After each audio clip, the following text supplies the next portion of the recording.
What's the meaning of ballboy?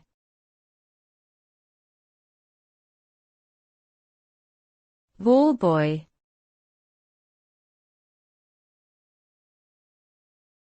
Ballboy.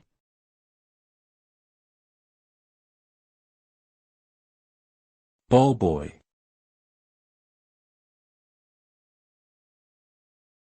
Ballboy.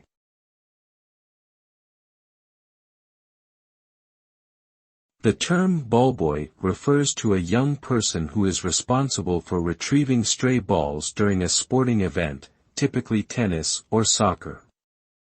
The role of the ballboy is to ensure the efficient flow of gameplay by quickly retrieving and returning balls to the players. Ballboys are often volunteers or employed by the event organizers, and they undergo training to understand the rules and procedures of the game. In addition to their primary responsibility, ballboys may also assist with other tasks such as providing towels or water to players. While the role of the ballboy may seem minor, they play an important part in maintaining the smooth operation of the game.